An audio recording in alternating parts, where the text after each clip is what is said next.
रासायनिक समीकरण में भौतिक अवस्थाओं का वर्णन। जैसा कि हम जानते हैं कि किसी भी रासायनिक अभिक्रिया के दो भाग होते हैं, अभिकारक तथा उत्पाद। अभिकारक क्या होते हैं? किसी भी रासायनिक अभिक्रिया में भाग लेने वाले जो पदार्थ होते हैं उनको हम अभिकारक कहते हैं, और रासायनिक अभिक्रिया के फलस्वरूप जो नए पदार्थ बनते हैं उनको हम उत्पाद कहते हैं। तो उनको जब हम रासायनिक समीकरण लिखते हैं तो उसमें मुख्य रूप से जब रासायनिक समीकरण प्रतीकों के रूप में लिखते हैं तो उनको हम संतुलित रासायनिक समीकरण के रूप में लिखते हैं।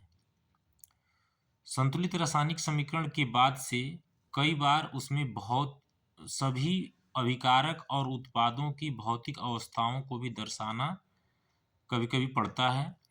तो उसके लिए क्या होता है, कौन से संकेत प्रयोग किए जाते हैं?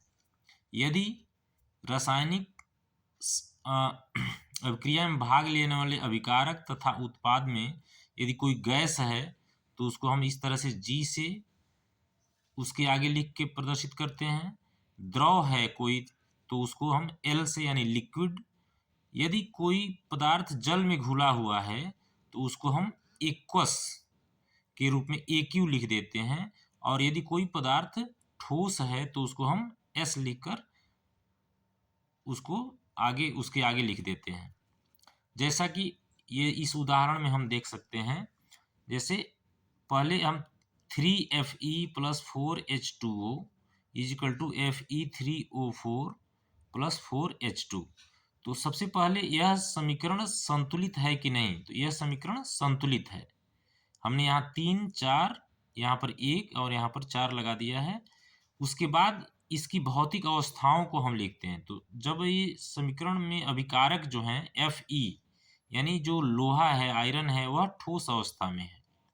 उसके बाद से यहाँ पर 4H2O G लिखा हुआ है, इसका मतलब यह पानी तो है, लेकिन G का मतलब पानी जल के रूप में, द्रव के रूप में न होकर यह गैस के रूप में है।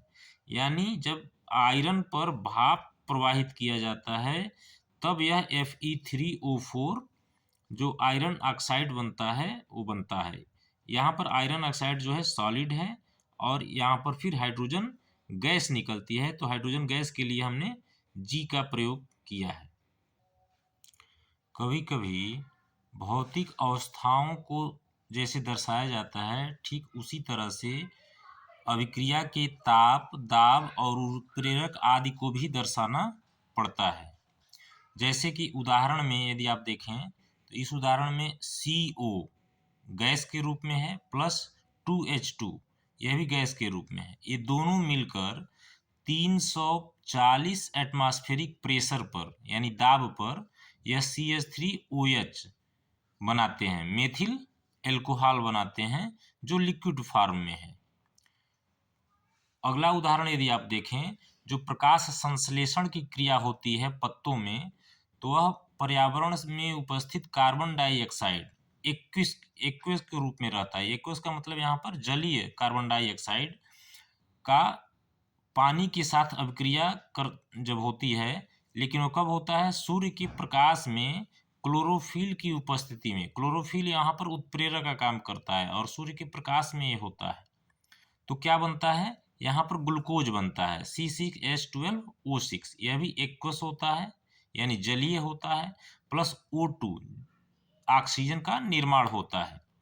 जैसा कि हम जानते हैं कि पौधे कार्बन डाइऑक्साइड लेकर सूर्य की प्रकाश की उपस्थिति और क्लोरोफिल की उपस्थिति में ग्लूकोज और ऑक्सीजन देते हैं, तो यही ऑक्सीजन यहाँ पर प्राप्त होता है और प्लस पुनः H2O पानी बनता है।